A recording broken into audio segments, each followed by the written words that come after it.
Hello, pleased to see you over here on side 2 with us. Now we return to the local news with Sonia. This is a letter from Alan Long, who lives in Spalding.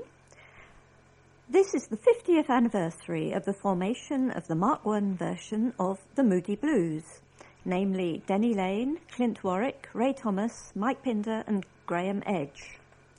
I am looking for stories about their appearances at the old Regal Cinema in Upper Edmonton or the Granada Cinema in Lower Edmonton in 1964, 65 and 66, one of which was a performance with Chuck Berry.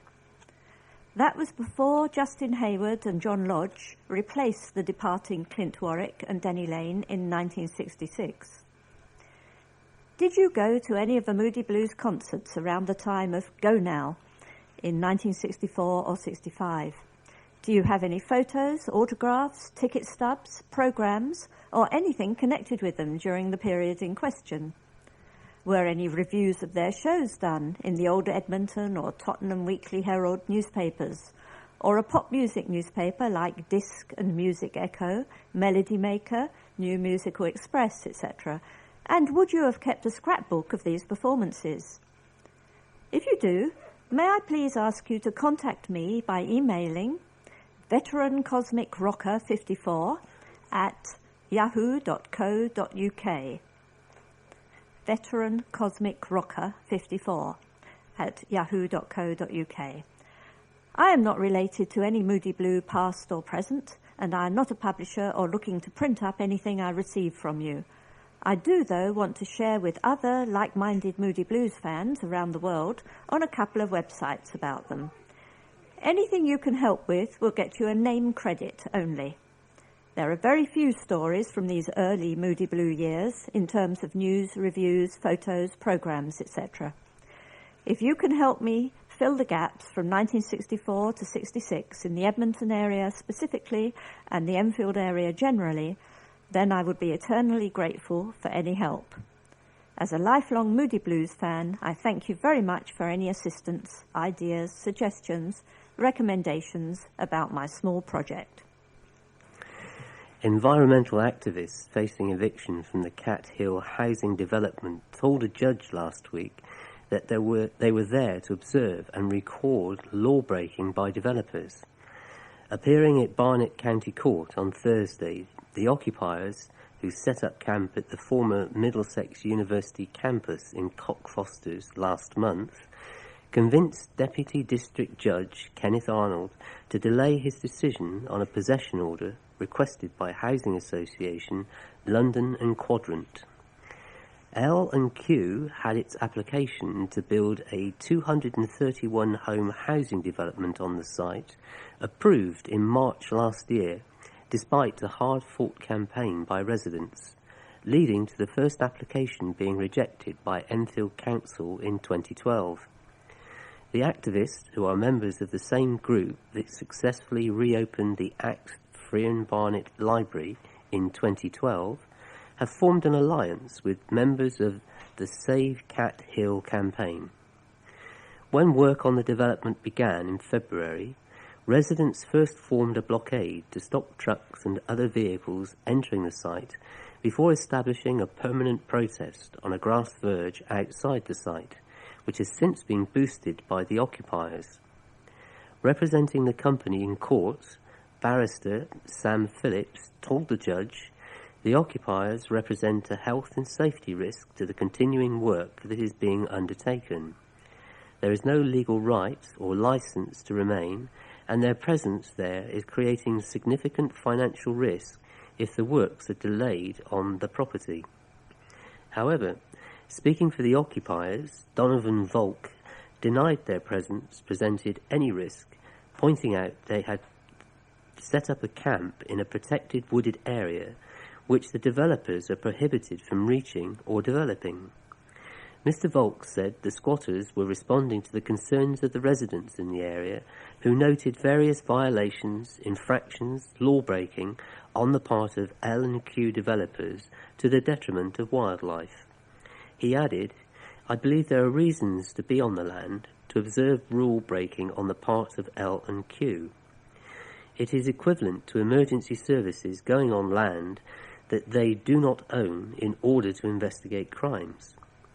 Before adjourning the case, Judge Arnold asked for a list of persons who were happy to be named as defendants, making them liable for costs should their defence fail. Following a lengthy discussion outside the courtroom, no resident attending the hearing was willing to put her or his name forward, so only the occupiers did. And they are Donovan Volk, Anna Rita Fernandez, Petra Albert, Phillip Nichols, Mordecai Hamagid, and Jeffrey Brand have all been listed as defendants. A prolific health campaigner who is standing in tomorrow's election for the European Parliament visited Chase Farm as part of a tour of London hospitals. Dr. Louise Irvine, who is a London candidate for the National Health Action Party, took the party's campaign message around 9 of the capital's hospitals, including Chase Farm in the Ridgeway, Enfield, and the Royal Free in Hampstead, which is set to take over the running of the Barnet and Chase Farm Hospitals NHS Trust in July. Dr. Irvine, a GP in Lewisham, South East London, is the chairwoman of the Save Lewisham Hospital campaign, which successfully fought against the proposed downgrade of that hospital last year. She told the Advertiser during last Tuesday's visit, the party was formed by health professionals in 2012 in response to the government's Health and Social Care Act, which has led to a creeping privatisation of the service. We feel that the Labour Party, which introduced private provision of clinical services, is not doing enough. In Enfield, residents have experienced the loss of the Accident and Emergency Unit at Chase Farm, which has led to pressure on A&E departments and beds at North Mid and longer waiting times. Ultimately, the downgrade represents the destruction of Chase Farm as a district general hospital. By not funding hospitals properly, the government has created a crisis. The need to make savings at a time of population growth and with an ageing population is destructive. There is also a lack of investment in primary care. There have been cuts to district nurses and cuts to social care. Patients are experiencing a worsening service, and the government's view is that if it is failing, it needs to be privatised. Already many services are being provided by the private sector, but those firms are there to make profit and will cut staff costs, which leads to worse care. The National Health Action Party is fielding 8 candidates in the Euro elections and will contest 3 council seats in the capital, including one in Enfield Town, where Save Chase Farm campaigner and former Enfield councillor Kieran McGregor is standing. The party says spending on healthcare needs to be increased by 4% every year just to keep up with demand. Asked how the government could afford this, Dr. Irvine said, "There is money in the NHS, but it is not being spent properly. Costly PFI deals must be renegotiated. That would save a lot, and the government should stop wasting money on reorganisations. Privatisation is costly because you spend a lot of money on consultants and legal costs. It's much cheaper to provide a universal state service. Just look at the US, which has a private system, but which spends twice as much." Asked about how she feels her party's message is being received, she added, "I am struck by how little people know about what is happening to our health service. It is important that we get the message out." A Samaritans group is looking to raise more than £200,000 to realise its 40-year dream of refurbishing a historic community hall. The Haringey, Enfield and Barnet branch of the charity has received planning permission to renovate and build around the dilapidated building in Herbert's Road behind Bowes Park Railway Station. The flat-pack wooden hall, first erected in the 1890s, was bought by the Samaritans in 1977 and has intermittently been used as a call centre and a meeting point. Now, the organisation, which has more than 70 volunteers, wants to create a community hall and new headquarters in a project it estimates will cost almost £500,000. The charity, which supports people with feelings of despair and suicide, made £250,000 from the sale of its former headquarters in Queen's Road, but needs to raise at least a further £200,000. The project hit a setback in February, when a group of Eastern European squatters occupied the building for more than 2 months. But £10,000 and an eviction from High Court bailiffs later, the charity is ready to proceed with its fundraising. Samaritans volunteer Nigel Thorne, who is leading the redevelopment project, said, "This would be the most remarkable thing I will have achieved in my life. It has been the ambition of the Samaritans since we have been here to create a 21st century site that could duly benefit the local community and make this building something we can all be proud of. It would be fantastic." The hall itself was first built as a chapel for workers building the railway line that passes through Bowes Park, and was later owned by Brotherhood movement, the Sons of Temperance, before being bought by the Samaritans. Project leaders plan to apply for lottery funding, but are also hoping sponsors and businesses in the local community may be able to help. And they are hoping to get on with the project sooner rather than later, with a £1,000 a month rent at their temporary accommodation eating into their reserves. Mr. Thorne said, "We're offering match funding, so we're not just looking for handouts. We just want to get the message out there about our project. It will take as long as it takes to raise the money, but I'm desperately hoping we can begin building around this time next year." Anyone needing to contact the Samaritans for personal reasons can telephone 08457 909090. Sonia. Here is news of 2 concerts in early June at the Millfield Theatre. The first one on Wednesday the 4th of June at 7:45 p.m. is Stacey Kent, the Grammy-nominated singer who brings her new album, The Changing Lights, to Millfield Theatre. The Changing Lights places Kent's love for Brazilian music centre stage, featuring bossa nova classics like How Insensitive, alongside originals by the songwriting team of Jim Tomlinson and acclaimed novelist Kazuo Ishiguro. The tickets are £20, online £19.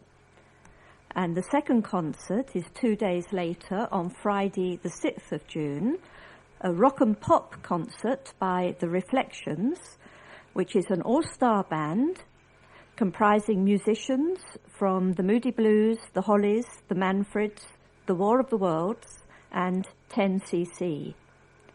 They have been touring and recording with some of the most iconic bands in the world, and now bring you a great new show highlighting some of the best British rock and pop music of a generation. Tickets for this are £18.50, online £17.50. And you can book at www.millfieldtheatre.co.uk or call 020 8807 6680. Some of the NHS's lowest paid staff held a demonstration to demand Barnet and Chase Farm NHS Trust, BCF, honours its promise to provide better pay and conditions. Unison representatives joined hospital porters who used their lunch break to protest outside Barnet Hospital in Wellhouse Lane last Wednesday. They blamed BCF for failing to follow through with an agreement to offer better pay and conditions for its MediRest staff, which includes some of the NHS's lowest paid workers.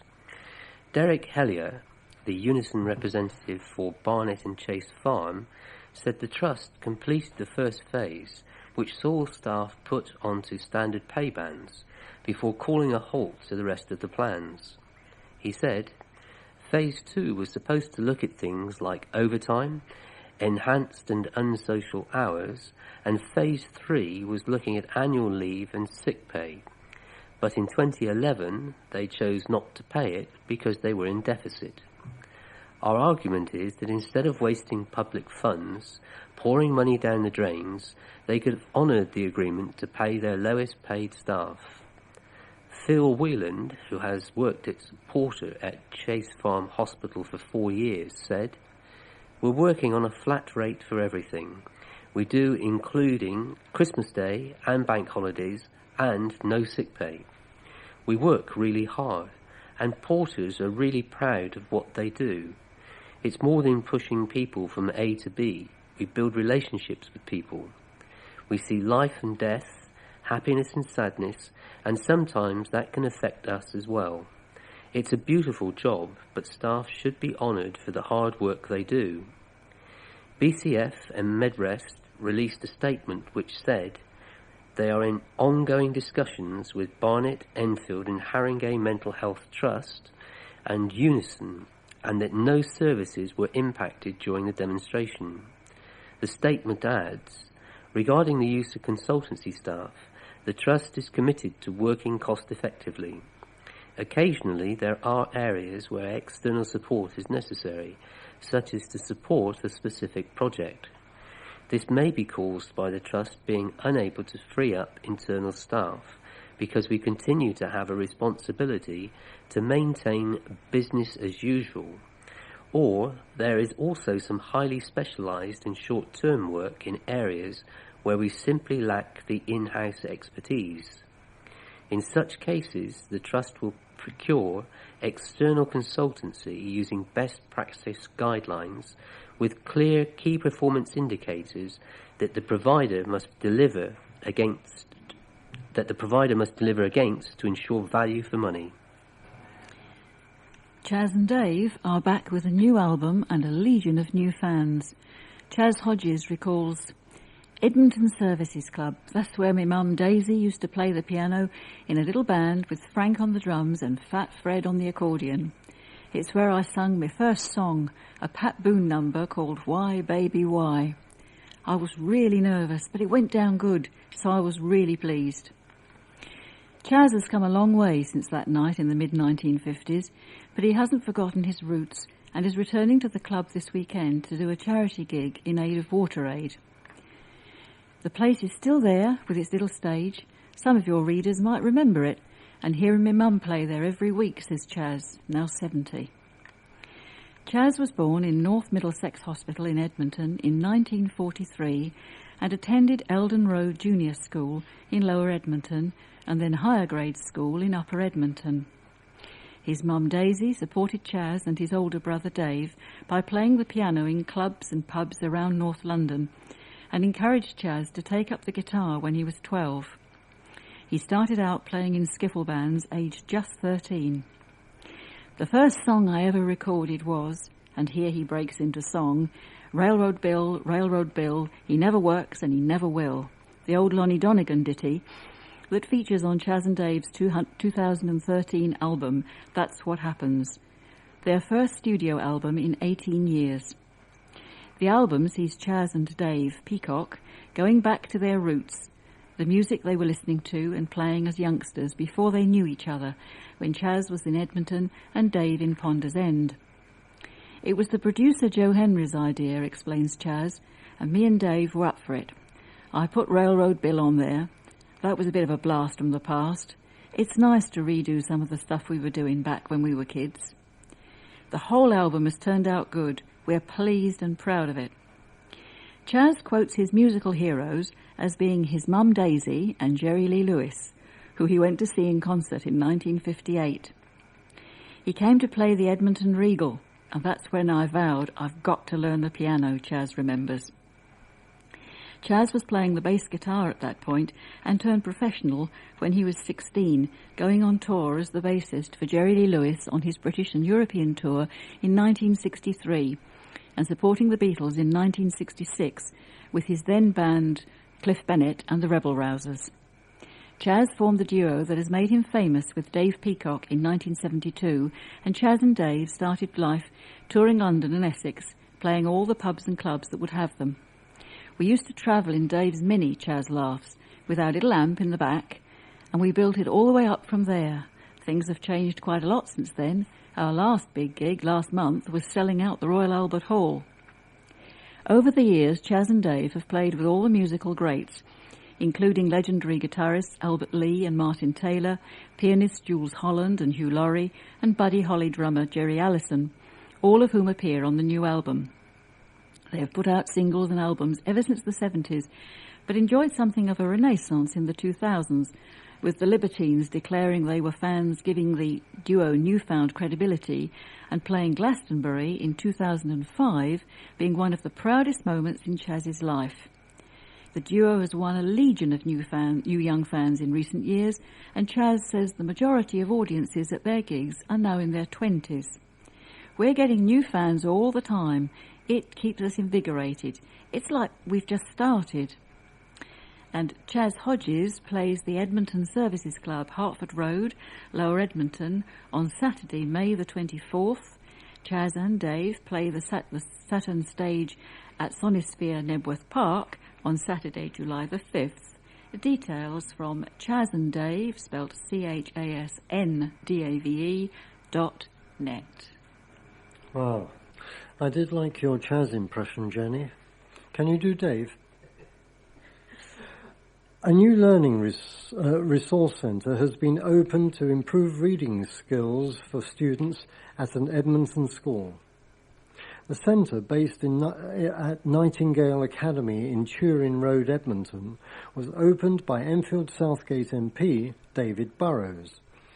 Principal Jane Willis said, "Nightingale has just achieved the accolade of gaining the prestigious Renaissance Learning Champion School status, which is a tremendous honour for the Academy and reflects the impressive progress the students are making with their reading skills. In partnership with the Tottenham Hotspur Foundation, the centre will offer a wide range of information and activities in a bid to improve reading skills." Nikki Kelly, Employment and Skills Manager at Tottenham Hotspur Foundation, said, "We are incredibly proud of our continuing relationship with Nightingale Academy and are delighted to be here to support the launch of this fantastic learning facility. With the combination of an easily accessible positive learning environment like Nightingale's new Learning Resource Centre, with a variety of bespoke employment and education programs, we are helping the young people in our community to build a positive future." Sonia again.